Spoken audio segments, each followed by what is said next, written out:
Baik, assalamualaikum warahmatullahi wabarakatuh. Anak-anak SD TA Syifa, siswa-siswi SD TA Syifa kelas 5.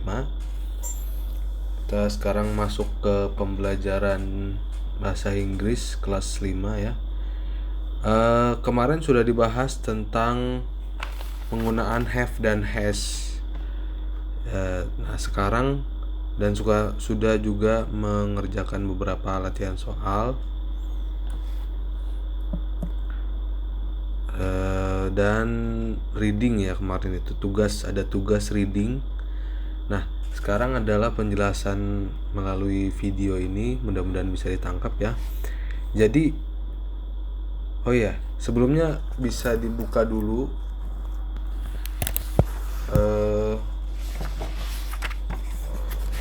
halaman 2. Kalau di buku paket itu halaman 2. Tentang have dan has. Di situ ada afirmatif, negatif, dan interrogatif. Tapi sebetulnya kalian hanya perlu untuk mengerti bahwa have dan has di ini, dalam konteks ini, adalah maknanya mempunyai. Sini.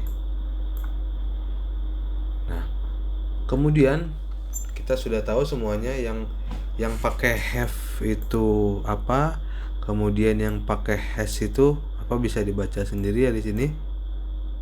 Barangkali ada yang lupa, ini they artinya mereka, we artinya kami, I artinya saya, you artinya kamu, she dia perempuan, he dia laki-laki, it itu dia untuk binatang atau benda. Oke. Nah, sebetulnya di sini gampang banget cara pemakaiannya. Kita lihat di sini contohnya. Kita baca, they have, berarti kan mereka punya beautiful eyes. Mereka punya mata yang indah. Kemudian she has, nah, kalau she pakainya has.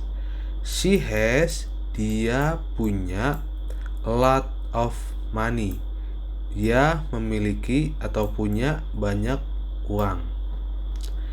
Ketiga, nah ini yang tadi disebutkan ada negatif sentence. Jadi setiap kalimat itu mau dalam bahasa Indonesia ataupun dalam bahasa Inggris itu pasti ada 3 kalimat dalam satu bentuk gramatikal gitu ya. Kalau misalnya penggunaan have has itu pasti ada 3. Penggunaan do ada 3, yaitu positif, negatif, dan interrogatif, pertanyaan. Atau kalau dalam bahasa Indonesia gini deh, kalimat aktif. Nah, kalimat aktif itu kalimat positif. Terus kalimat negatif itu yang ada tidaknya. Nah, di sini doesn't itu berfungsi sebagai penegasian negatif. He doesn't have, berarti artinya dia tidak punya much time, banyak waktu. Ia tak punya banyak waktu. Kemudian di sini ada interrogatif. Nah, di sini kalian perhatikan yang pare pelingkar ini. Kenapa pakainya do? Ini artinya dulu ya. Do you have a dream? Apakah kau punya sebuah impian? Bagaimana kalau misalnya subjeknya ini he atau she atau it? Pakainya apa? Ada kok di situ. Pakainya does. Oke? Misalnya, does he have a dream? Nah, apakah dia punya sebuah impian? Oke, gampang ya. Does she have a dream? Apakah dia perempuan punya sebuah impian? Nah, di sini 2 kalimat afirmatif atau kalimat aktif atau kalimat positif, terserah kalian nyebutnya apa. Kemudian di sini satu kalimat negatif dan di sini kalimat interrogatif atau pertanyaan. Oke, jelas ya. Kalian nanti coba dikerjakan lagi latihan-latihan soalnya yang di buku paket. Yang kedua adalah makna have dan has ini selain mempunyai adalah harus, tapi bentuknya itu ini have to atau has to. Itu maknanya harus. Seperti di sini misalnya they have to, we have to, I have to, you have to. Dalam bahasa Indonesia bermakna harus. Oke. Jadi harus itu bisa dalam bahasa Inggris itu ya, bisa must,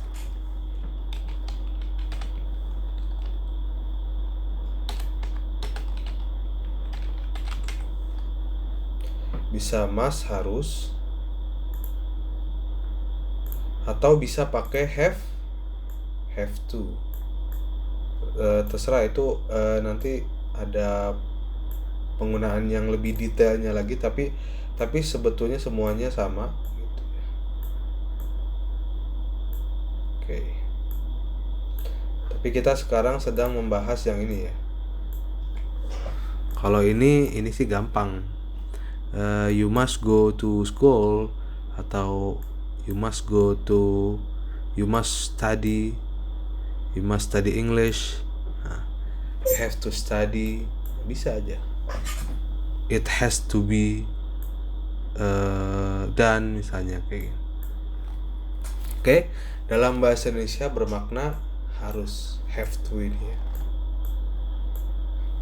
Oke, langsung kita ke contoh kalimat.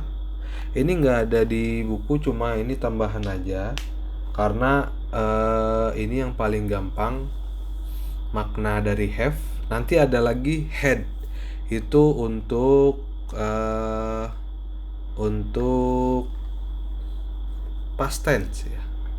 Had itu untuk tense-nya tense past, simple past.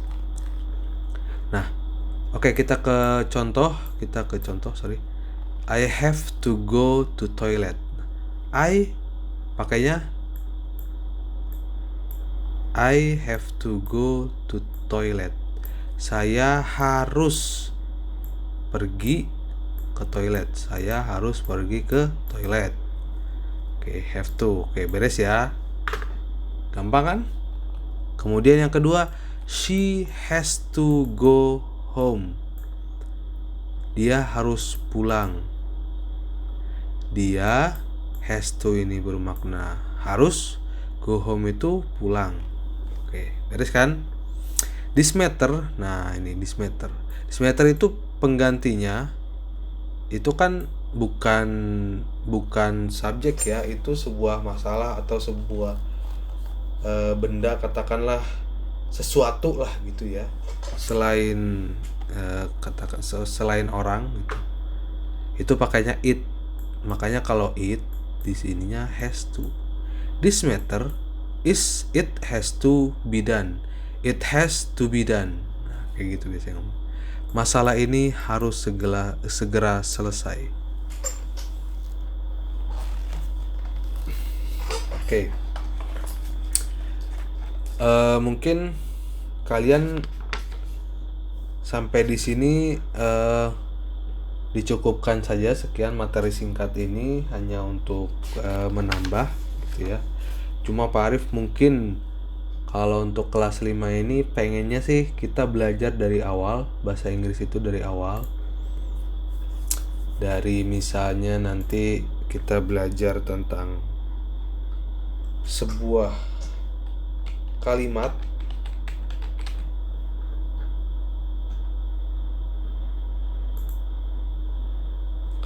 ini ada yang verbal, ada yang nominal. Kalau disusun kayak gini nih.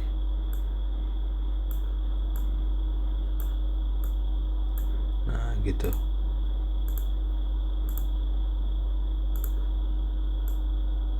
Terbagi dua kalimat itu, ada yang verbal, ada yang nominal. Perbedaannya apa? Kalau di yang verbal itu ada verbnya, ada verb atau kata kerja. Contohnya apa? Dalam bahasa Indonesia aja ada.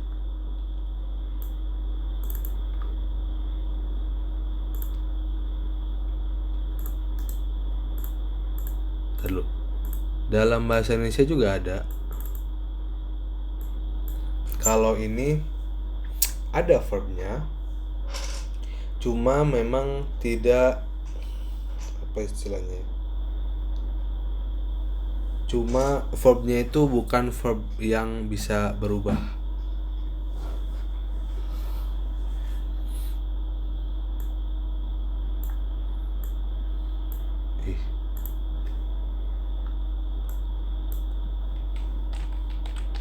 Katakanlah ini tanpa kata kerjanya.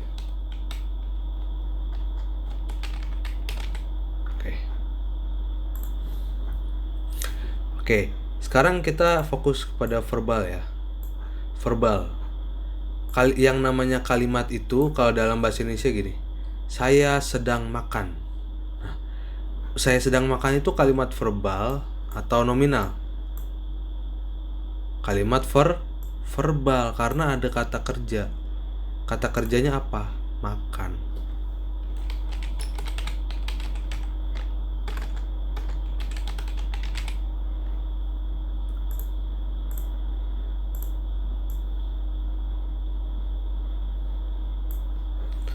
Nah, kalau misalnya nominal, contohnya misalnya saya seorang pilot.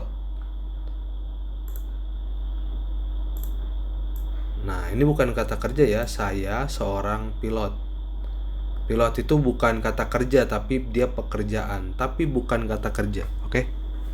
Kalau kata kerja itu ada dimensi waktunya, misalnya sedang, atau sudah, atau akan gitu. Kalau ini kan hanya sebatas saya seorang pilot, oke?